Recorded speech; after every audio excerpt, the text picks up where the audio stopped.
সবসময় কইতেন তোর কোনো বিপদ হইলে আমার কইবি। আজ আমার বিপদ হয়েছে, আপনি আমার উদ্ধার করবেন। রাইতে বলে আমার এনেই থাকবো, এখন কি করি কত? দোষ তো তোমার, তুমি তো মায়ের লাই দিয়ে মাথায় দিচ্ছ। মানে জবান খরচা না কইরা খাইয়া বুইয়া পড়। আমি এনে পুলিশ আসুন আর ওই বাঘের বান্ধব আসুন, আমি আমি একটু আগে কবরস্থানে 5 গাড়ি রিক্সা যাইতেছি, হঠাৎ শুনি কালীপুরের কথা। কালীপুরে দূর থেকে আমার ডাকতেছে।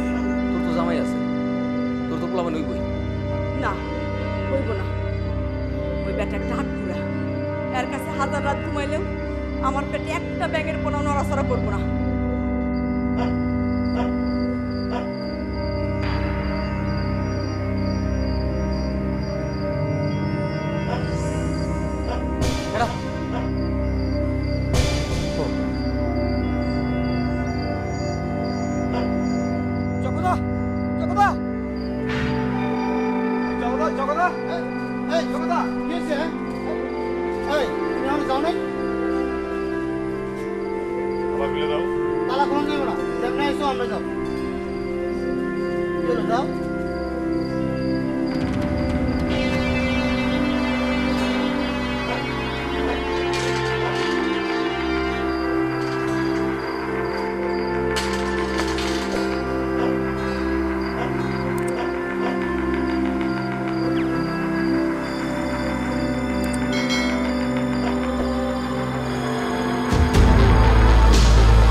ওই বাপের কুড়ায় সেই সানজারার থেকে বাতের বসে রয়েছে জগদার লোকে। ঘরেতে যাওয়ার সময় একটু সাবধানে যাইছে, বাম দিকে কাঁটাতার আছে না, কাঁটাতারের বেড়ার কোনাতে যাবে গিয়া, বুঝছস? এখন শুয়ে পড়। কেনা রিক্সা লয়ে কই গেছিলা? গেছিলাম 2টা কামে, একটা মহিলা একটা ম্যাচ আনতে, আর 2 নম্বরটা পরে কমু। তার আগে একটা সত্য কথা শুনো। কও কি কথা? কানি বুড়ি আমারে ডাকে না, এই যে কথাটা কইছিলাম, এই ঘটনাটা আসলে সত্যি না। স্টেশনে ঘুমায় ঘুমায় স্বপ্ন দেখতেছিলাম তো, ওই স্বপ্নের কথাটাই তোমারে হাসা বানায় কইছি, তুমি বিশ্বাস করছো। কোনো বাকের মিয়া হাসা মিশা যাই হোক, আমি তোমার আওগায় দিতে পারবো না। তুমি এখন চাইলেও তো আমি তোমার নিবার পারব না। আমার যদি হেন্দে চলে যাইতে হয়, এত কষ্ট করে এটা বানায় আনছি কেন? এটা কি? এরা গাড়ির টায়ার খোলার শ্রেণী, লোহার শ্রেণী, মাথার একটু ভোদা ছিল, হাজারিবাগে কেসি সান্দেয়া চক্কর দেয়া মেশিনের ভিতরে সান্দিয়া লইছি, সুক্কা বানা লইছি। দেও তো মজা হয়েছে না? এটা কি করবা? এইটা তোমার জানার কাম নাই। আজান দিতে মেলা টাইম আছে।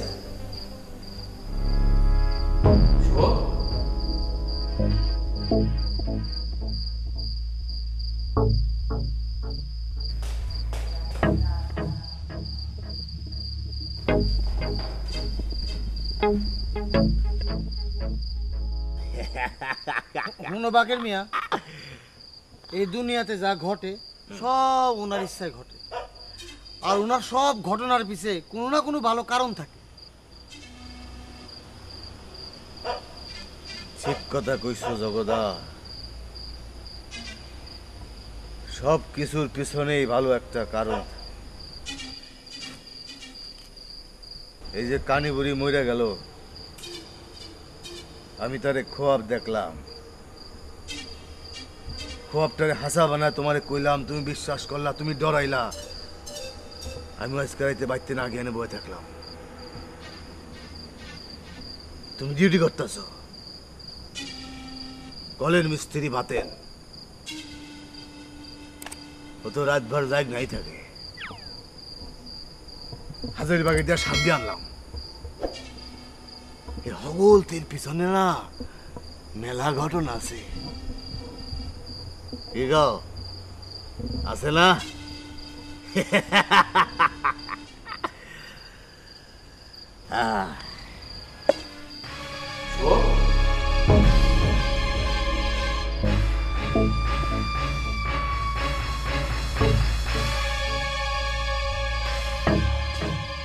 আমারে ক্ষমা করো জগদা। এই বাকের মিয়া, তুমি এখন যাও। এই চারিদিকে পুলিশ পুলিশ টহল দিতেছে, বুঝছো? যে কোনো সময় আয়া পড়তে পারে। আর আয়া এই তোমার যাত্রা পাটের গান শুনলে একটা সোজা 50 ভরে চালান দিব। 54 যদি চালান দেয় তাহলে তুমিও যাইবা।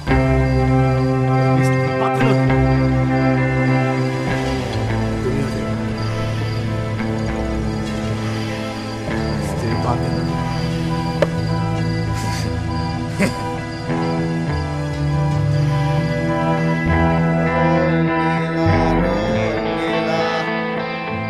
রঙ্গিলা রে আমারে ছাড়িয়া রে বন্ধু কই গেলা রে জগদা। রঙ্গিলা রঙ্গিলা রঙ্গিলা রে আমারে ছাড়িয়া রে বন্ধু কই গেলা রে। আমারে ফাঁসলে লেগে কোথায় লুকাইছিস তুই? হ্যাঁ জমিলা,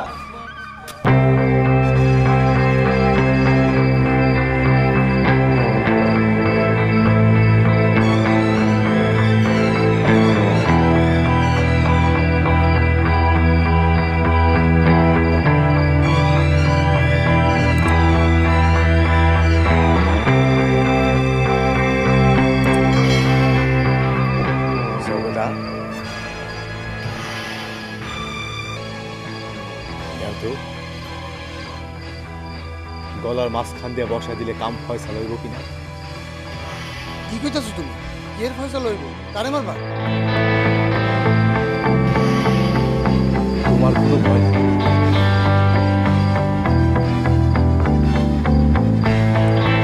মাইসের জিনিসে হাত দেব না। নিজের জিনিস নিজেই গায়েব করে দেব।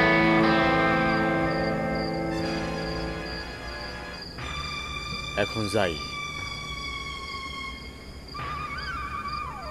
খোদা হাফেজ।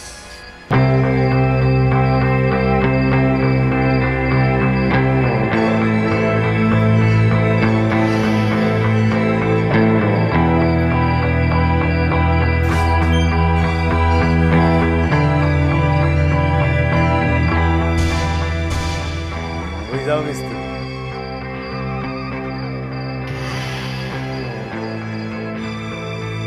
ডরাইছো কেন? তোমার তো কোনো দোষ নেই। আমার সোনার চান তিতলার ঘুরে কষ্ট করে খেলাই না। শেষ মোলাকাত ঠিক করে যায়।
আমি নিশ্চিত বাতেন কোথায় এ সংবাদটি তুমি জানো। বিশ্বাস করেন স্যার, ওই ভগবানের দিব্যি দিয়ে কইতেছি, ও ভোর রাতে কই বলা গেছে আমি কইতে পারব না স্যার। ঠিক আছে, আপাতত তোমার কথা আমি বিশ্বাস করছি, কারণ ইনফরমেশনটা আমরা তোমার কাছ থেকে পেয়েছি। জি স্যার। তোমাকে আমি ছেড়ে দেব, আর বাতেনের রুমের চাবিটাও তোমাকে দিয়ে দিব, কারণ বাতেন ওই রুমের জিনিসপত্রের জন্য ওখানে আসবে। তাইতে পারে স্যার। তবে তোমাকে একটা কাজ করতে হবে, বাতেন এসে যখন চাবি চাইবে তুমি বাতেনকে চাবিটা দিয়ে দিবে। ও তালা খুলে রুমের ভিতরে যখন ঢুকবে, চট করে বাইরে থেকে তুমি দরজাটা বন্ধ করবে, সঙ্গে সঙ্গে আমাদেরকে খবরটা দিবে। স্যার যেমনি কইবেন অমনি করুম sir. Good, very good. Rafiq, জগকে নিয়ে যাও। চল স্যার।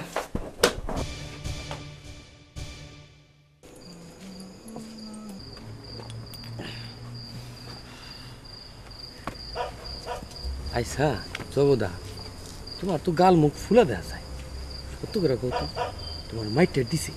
হ্যাঁ, আমার মারবো গেলি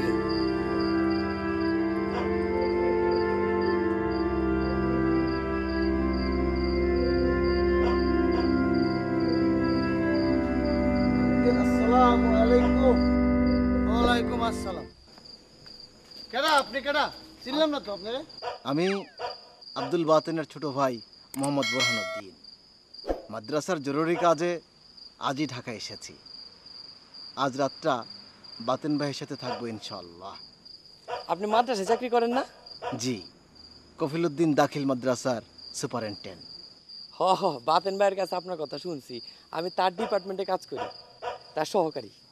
মাশাল্লাহ মাশাল্লাহ। ইয়ে, ভাইজান কি ঘরে আছেন? নাইগা তো আয় পড়বো, এক কাম করেন আপনি আহেন। আহেন বুঝতে আহেন।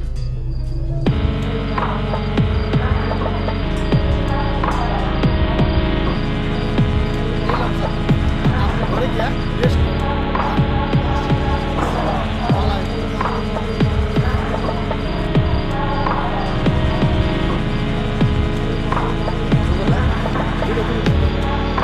পুলিশে খবর পাইলে তো তোমারও দল। আর তাছাড়া এই ফাঁসের মরা ঘরে পোলাটারে পাঠাই দিলা। তুমি যা বোঝো না তা নিয়ে কথা কই। আমি যা করতেছি উপরের অর্ডার মতোই করতেছি। তুমি থাকো, আমি একটু যাই। কই যাও তুমি? আমি একটু থানায় যাবো। তুমি খালি লক্ষ্য করবা পোড়াটা যাতে চললে না যায়, বুঝছো? তুমি যামু আরামো।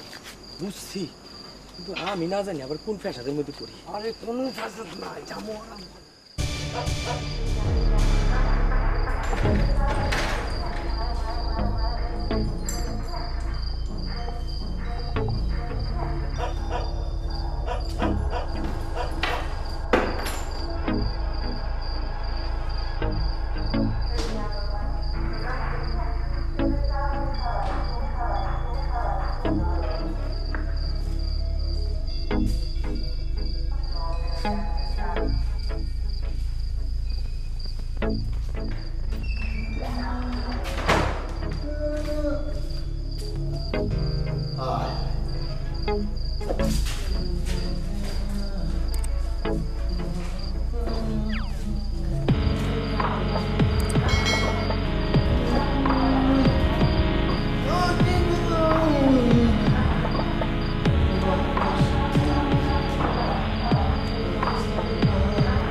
চিনেন না?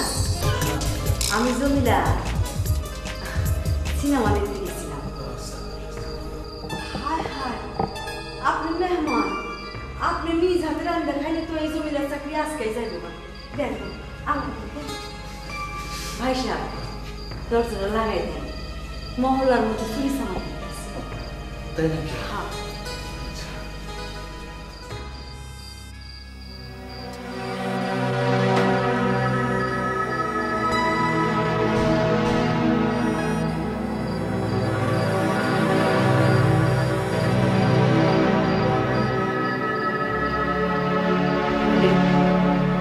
একটা কথা বলি, আপনার ভাই কিন্তু আজ রাতে ফিরবে না। কেন ভাইজান কোথায় গেছেন? ঢাকার বাইরে গেছি, শরম করেন না। একটা কথা কই, জি জি আমি কিন্তু আপনার ভাইয়ের লগে এই ঘরেই থাকি। জি আপনি বাতের ছোট ভাই না? জি তাইলে তো আমার দেওয়ারের মতো লাগে আপনার। কোনো অসুবিধা নাই, আপনি আমার লগে থাকবেন। জি শোনেন, মনটা খোলাসা করে থাকেন, দিনটা দেখুন ঝরঝর হয়ে গেছে গা।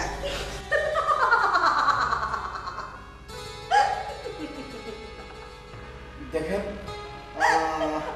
আমরা পীর বংশের লোক, আর আমার ভাইকে আপনি ভালোভাবে চিনি। আপনি এমন কোনো কথা বলবেন না যার জন্য আমার ভাইকে আমার অন্য কিছু মনে করতে হয়। হ্যাঁ মিয়া, হ্যাঁ, তুমি কি খুব বেশি ডরাইছো? আরে দূর একটু। তাইলে একটা গান ধরো। ওরে সোনা বন্ধুরে আমার। ভাই সাহেব, একটা কথা বলতে আসছি। বলেন। ইয়ে, বাতেন ভাইয়ের ঘরে যে মেয়েটা রান্না করে, মানে জমিলা, হ্যাঁ, এত বড় সাহস কে দিয়েছে বলতে পারে?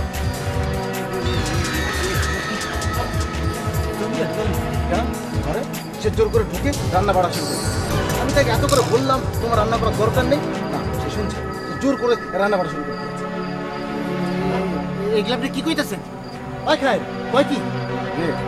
সেই আরেকটা আপত্তিজনক কথা বলছে। সে বলছে সে নাকি বাতেন ভাইয়ের সাথে একই ঘরে থাকে, আজ রাতে সে আমার সাথে থাকে। আপনারা একটা বিরোধ করুন, নাহলে কিন্তু আমাকে ঘাট ধাক্কা দিব।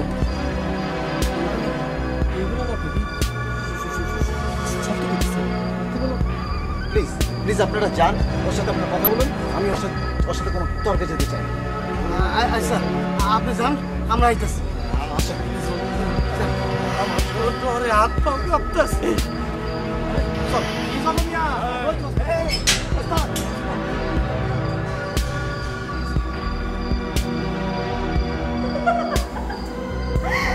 আপনারা দুই ভাইজান একসাথে দুইটা পুতলা, একজনের দাঁড়িয়ে আছে আর একজনের নাই। তুমি কি আমার ভাইয়ের সাথে এইভাবে কথা বলো নাকি? কেন না বিশ্বাস হয় না? কাল আপনি ভাইজান আসুন,